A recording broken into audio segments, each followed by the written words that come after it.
Hey Vlogalogue, how are you doing? I'm doing well. I'm not doing well. It is, I don't know, maybe 4 in the morning. I'm all crazy. We've been doing this thing at work called a sprint, which is when you have some point in time where it'd be really helpful for a certain thing to be done, and so you work 18 to 20 hour days for like 3 weeks to get there. And I don't know what is a normal time to get up anymore. And I can't even sleep for long periods of time anymore. We got to the point we wanted to get at for Thursday, and I went to sleep, and I'm like, I am so sleep deprived, I'm just gonna like be unconscious for 48 hours. And I woke up 4 hours later, which was good. I should also state, I don't know, I may be preempting DK. He sent me a text Thursday. He's like, I can't get a video done. Do you have any people to suggest? And I sent him some names, and he's like, is there any chance you could facilitate that? And I'm like, nope, I can't, because I am dead right now. So I don't know. It could be that there's another video that's going to happen. It could be up already, or it could be that DK's going to make something this weekend. I just don't know. Tweet at him, especially if he misses. Make him feel like a terrible person, because that's how we support one another. Anyway, thank you to John Carlin for filling in. It was awesome. Thank you for being here. Alex and Niall have called me out for wearing masks all the time.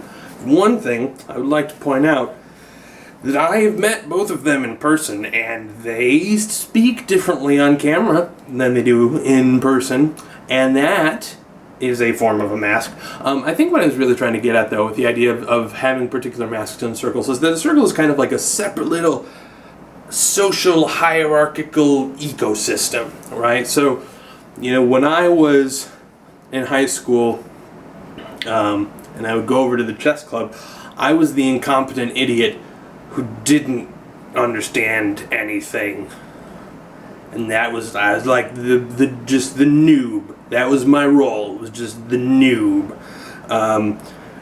In contrast, doing theater stuff, and this is one thing that's kind of weird because it always varies from production to production as to whether you're, I've music directed stuff, I've assistant directed stuff, and I've, acted in stuff, and the role that you have and kind of the position of authority that you have over people is very different. And so there were some times where I am the expert person who has studied this music and needs to teach you how to do this, because there is just sort of that whole idea, depending on whatever environment that you're in, where if you were to say, hey, I noticed you're having some issues with this. If you're in a work environment and someone comes by and says, hey, I see you're having some issues with your TPS reports. If that's your manager, then fine.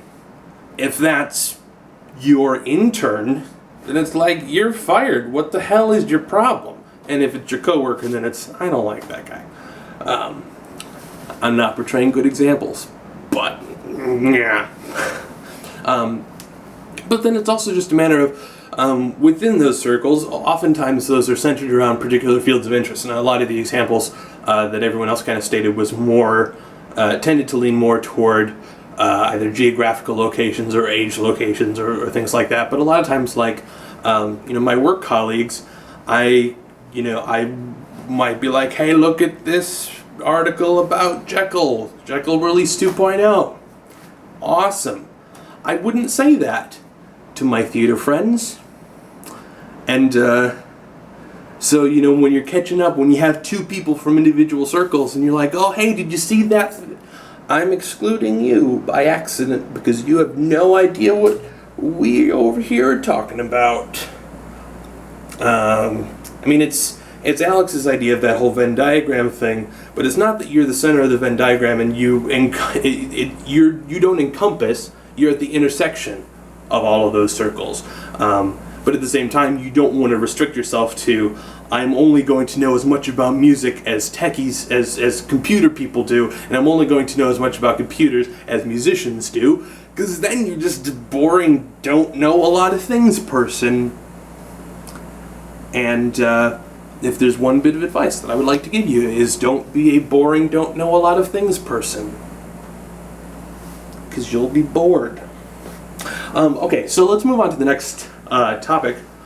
And this is something that I've kind of just been thinking about recently, because there have been a lot of videos on YouTube this week about, and a little bit last week, about net neutrality. And there's been a lot of articles on Reddit, there's a lot of people tweeting about it. And the one thing that is pretty consistent across all of it is that nobody proselytizing about net neutrality understands what it is that they're talking about. They know that ISPs are evil, which I don't necessarily disagree with, but they don't understand the problems that are trying to be solved. But it got me to thinking about, in particular, the places where the internet lets you down. I want to know what those are. Because for me, even trying to, I was asked to review someone's video before I went live, and trying to find primary sources, make sure that everything that I was saying was backed up, and then couple that with my own understanding of software and blah. In reality, though, the FCC report that everybody's complaining about isn't officially released until May 15th. But there's in the internet realm, there is a deficiency of it becomes very, very difficult to find objective data on hot button issues. Issues such as net neutrality, climate change. Those are the two that come to. I was hoping to have a third one, but nothing came to me. But you look at issues like that, and it becomes very, very difficult to find something that is not very obviously polar in one direction or the other. And even though it may be correct to be polar in one direction or the other, there's a little BS detector that should go off in your brain when you're seeing everybody is jumping on one particular bandwagon. And so it's hard to find other side arguments, because you get to the whole place where the polarity of one forces the other one to be equally ridiculously polar. Like, let's imagine, with a hypothetical example, you have a problem and there's a super right-wing solution and a super left-wing solution, and the correct solution is like halfway to right-wing, right? So the right-wing coverage is going to be all the way over here in like ridiculously crazy right-wing coverage. And you would think, then okay, so the answer's there. So then the left-wing coverage should be directly in the center to balance it out. And then we can just find the middle of those two things. That's not what happens. Instead, you end up with stuff that's so crazy distant, and both of them are ridiculously far from where the answer actually is. One of the things that I think is a real problem, and contributes to this a lot, and it's a hot button issue of mine, is academic journals. The idea that if you want to look at a primary source for information, you can't, despite the fact that it's funded with the research that yielded this data was funded with your tax dollars. You can't see the results of those because they're owned by publishing companies, and that's how some universities sustain their departments.